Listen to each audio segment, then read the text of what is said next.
स्वागत है दोस्तों आपका हमारे चैनल पर। दान भावना। श्रीनिवास नाम का एक बालक अपनी दादी के साथ एक नए गांव में रहने आया। वे दोनों गांव के साहूकार के पास पहुंचे। साहूकार अपनी तोंद फुलाए कुर्सी पर बैठा था। दादी और पोते ने साहूकार को प्रणाम किया। दादी ने उससे कहा, मालिक, हम दूसरे गांव से आए हैं, अब यहीं रहना चाहते हैं। आप हमें इससे छुपाने की जगह दे दें, बदले में हम आपके घर का काम कर देंगे। साहूकार ने मन में सोचा, बिना दाम के 2 मजदूर मिल रहे हैं, इन्हें क्यों छोड़ा जाए। वह मान गया। उसने घर के पीछे उन्हें रहने की जगह दे दी। दादी ने पूछा, साहूकार जी, इसका किराया क्या लगेगा।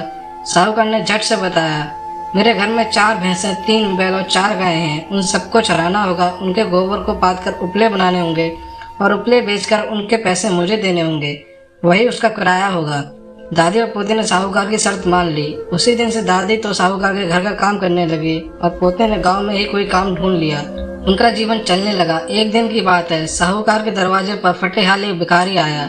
साहूकार ऊंची आवाज में बोला, चलो चलो आगे बढ़ो, मेरे पास कुछ नहीं है। वह भिखारी घूमकर पीछे की ओर आ गया। दादी ने को उस पर दया आ गई। घर में जो खाना बना हुआ रखा था वह उसने भिखारी को दे दिया।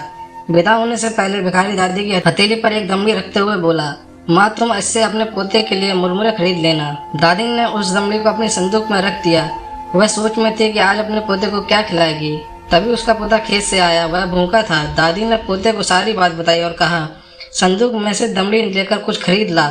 जैसे ही पोते ने संदूक खोली, सोने की चमक से सारी झोपड़ी चमकमा उठी। उन्होंने सोना बेचकर सुंदर मकान बनाया, जमीन खरीदी, बैल खरीदे और बड़े किसान बन गए। उनकी समृद्धि देखकर सेठ ने सोचा, काश मैंने उस भिखारी को ना भगाया होता। एक दिन वही भिखारी फिर उनके द्वार पर आया, जिसे बहुत समय पहले उसने भगा दिया था।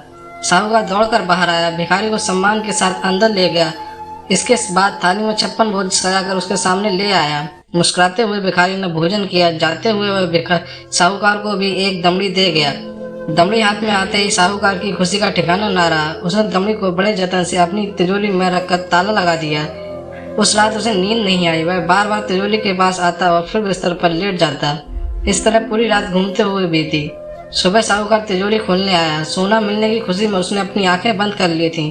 वह सोच रहा था कि उसकी पूरी तिजोरी जगमगा रही होगी, लेकिन यह क्या हुआ तो बिल्कुल उल्टा। उसकी तिजोरी में रखा हुआ धन कोयला बन चुका था।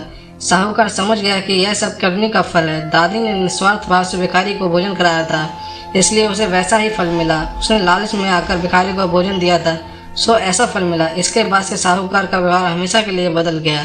आपको ये कहानी कैसी लगी कमेंट करके हमें जरूर, दोस्तों के साथ भी शेयर करें। चैनल पर नए हैं तो चैनल को सब्सक्राइब जरूर करें। कहानी सुनने के लिए आप सभी का बहुत बहुत धन्यवाद।